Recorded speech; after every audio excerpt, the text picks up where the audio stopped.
Olá, queridos companheiros de jornada, amados irmãos, estamos aqui para mais um vídeo.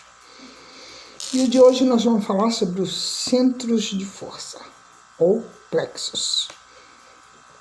O fato do corpo físico constituir o reflexo do corpo espiritual vem, por sua vez, retratar em si o corpo mental que lhe preside a formação. O corpo mental, como explica André Luiz no livro Evolução em Dois Mundos, é o envoltório sutil da mente, que não pode ser mais bem definida por falta de uma terminologia adequada no dicionário terrestre. Do ponto de vista da sua constituição e função, o perispírito é o veículo por excelência para o trabalho na esfera espiritual após a morte, com sua estrutura eletromagnética algo modificada no que tange aos fenômenos genésicos e nutritivos, de acordo, porém, com as aquisições da mente que o maneja. É nesse santuário vivo, de formação sutil, urdida em recursos dinâmicos, extremamente porosa e plástica, em cuja tessitura as células noutra faixa vibratória, a face do sistema de permuta visceralmente renovado se distribui mais ou menos a feição das partículas caloides, com a respectiva carga elétrica, comportando-se no espaço, segundo a sua condição específica, e apresentando estados morfológicos conforme o campo mental a que se ajustem. Também está lá no livro Evolução em Dois Mundos, no capítulo 2, que a criatura continua a sua jornada evolutiva nos domínios da experiência. Nesse santuário, o espírito possui todo o equipamento de recursos automáticos que governam bilhões de entidades microscópicas a serviço da inteligência nos círculos de ação como recursos adquiridos vagarosamente pelo ser. Em milênios e milênios de esforço e recapitulação nos diferentes setores da evolução da alma. O perispírito, ele rege a atividade funcional dos órgãos relacionados pela fisiologia terrena através dos centros de força, que são fulcros energéticos que, sob a direção automática da alma, imprimem nas células a especialização, isto é, a assistência espiritual, que está lá no capítulo 3 de Moacir Petroni.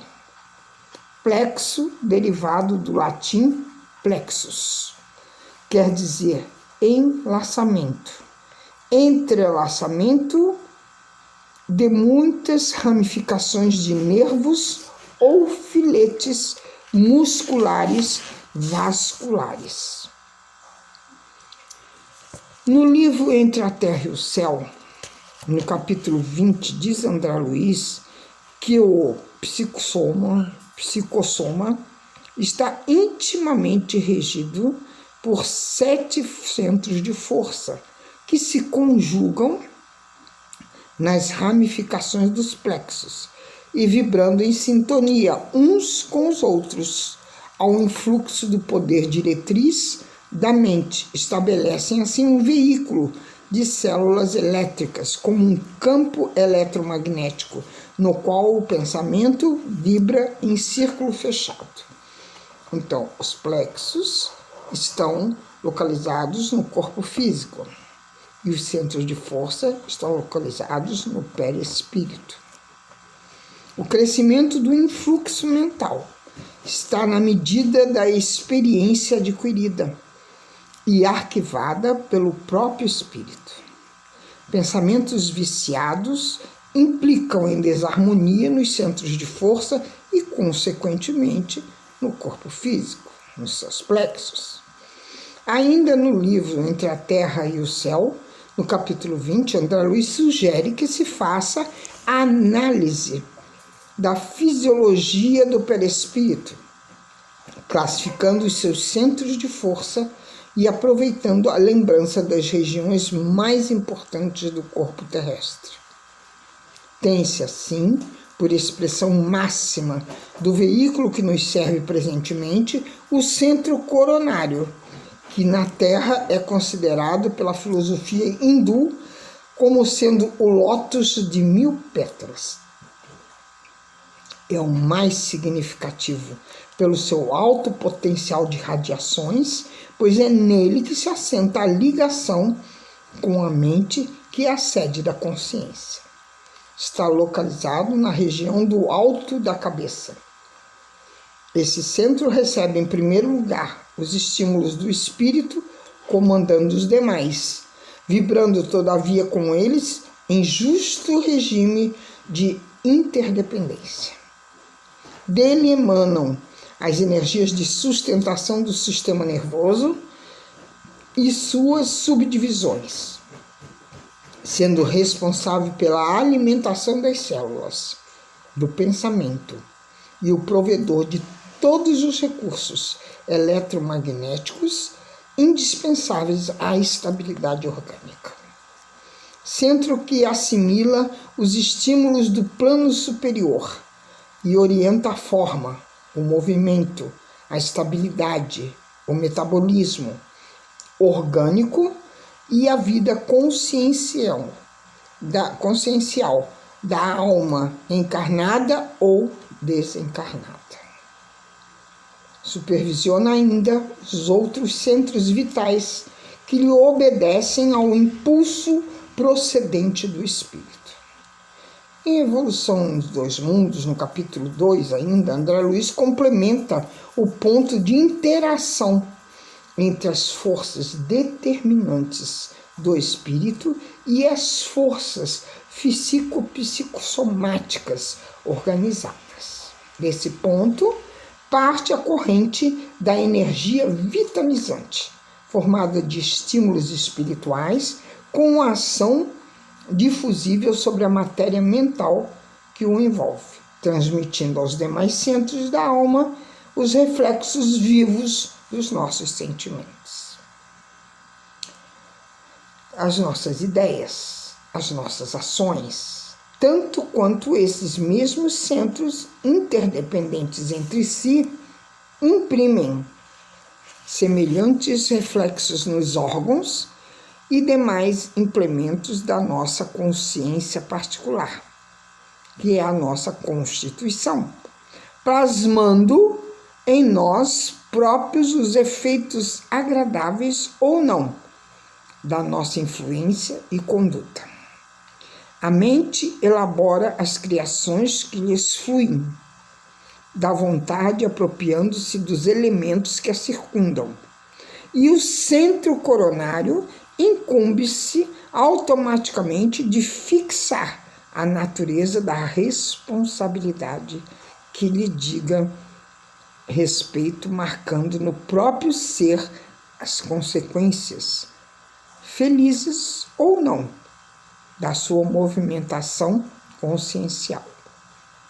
O centro de força central, chamado cerebral, contíguo ao coronário, localizado na região frontal entre as sobrancelhas, ordena percepções que na vestimenta carnal constituem a visão, a audição, o tato e a vasta rede de processos de inteligência que dizem respeito à palavra, à cultura e à arte, e ao saber.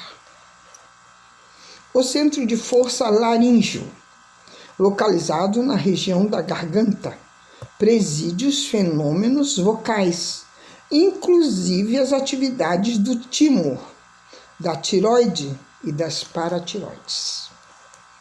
O centro de força cardíaco, localizado na região do coração, regula assim as emoções e os sentimentos e sustenta a circulação sanguínea.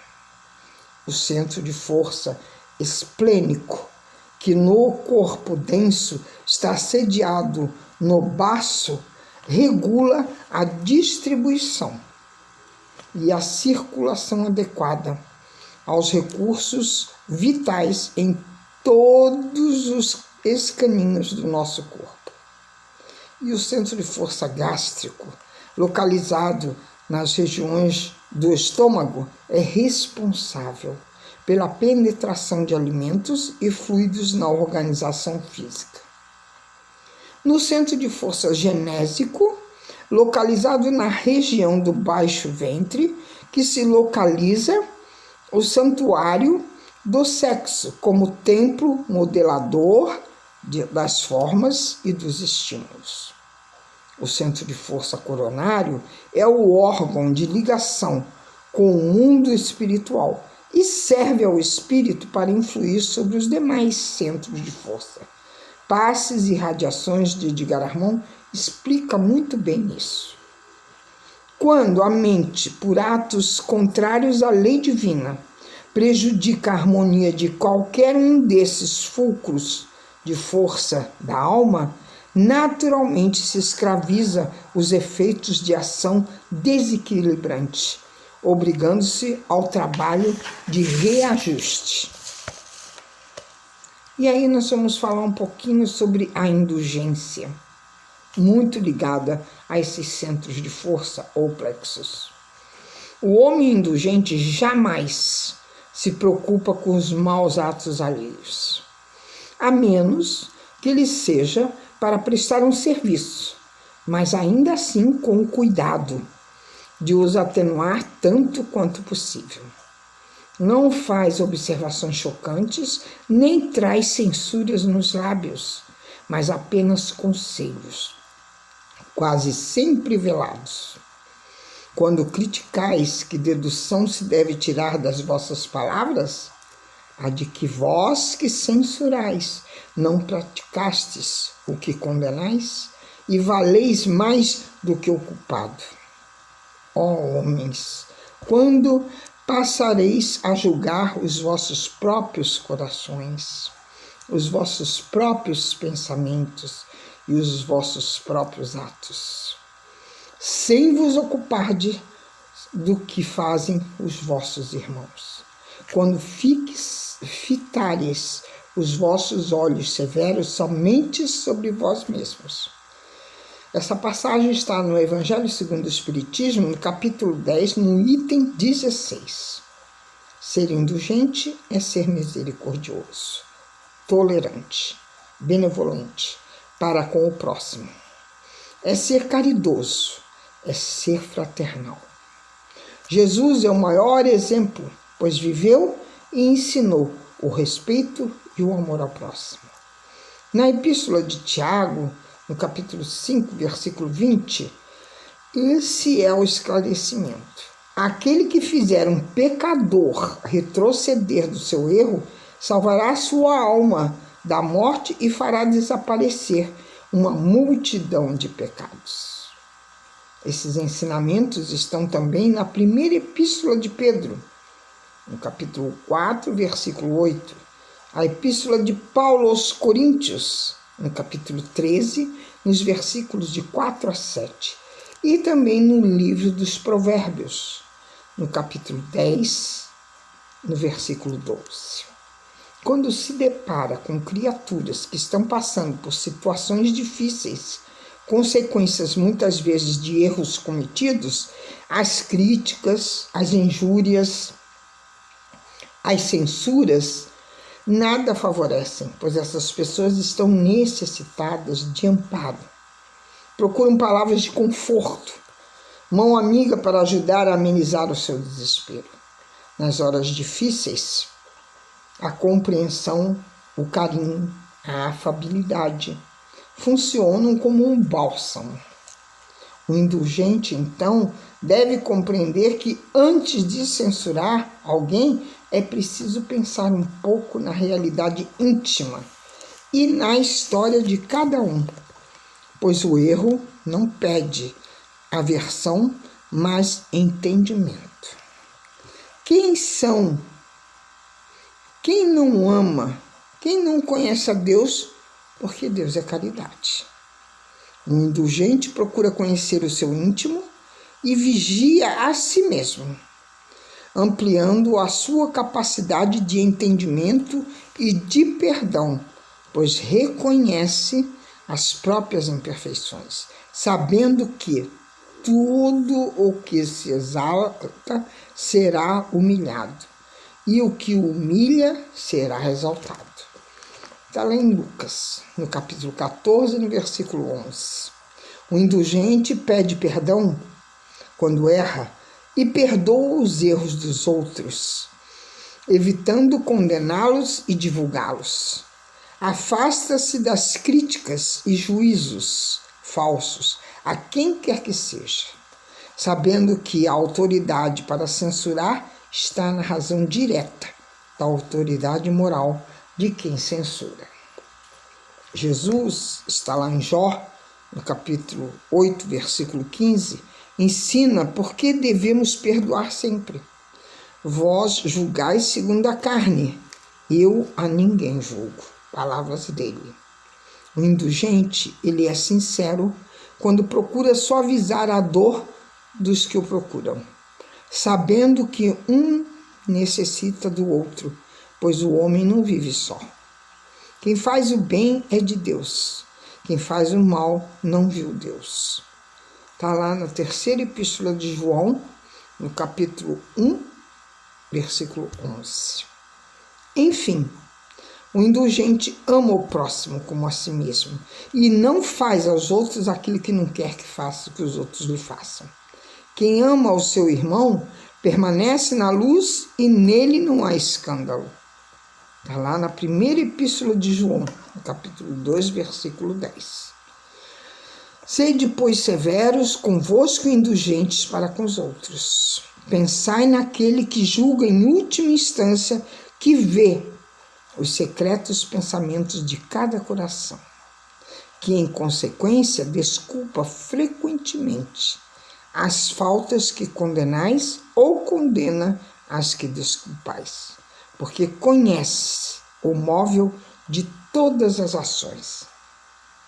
Está lá no Evangelho segundo o Espiritismo, no capítulo 10, no item 16. Portanto, companheiros, queridos e amados, vamos procurar trabalhar dentro de nós a indulgência, que é essa misericórdia, é não julgarmos o outro, é procurarmos entender suas falhas, é darmos o bálsamo àquele que sofre e não a cobrança. Esse é o momento que vivemos, não de cobrança, mas de dar o bálsamo, de dar o conforto àquele que nos procura, aquele que sofre, aquele que está passando muitas dificuldades. E quem de nós não está passando? E quem de nós não precisa de um amparo? E quem de nós não precisa de uma palavra de carinho, de compreensão? Vamos refletir sobre isso. Beijos em seus corações e até o nosso próximo vídeo.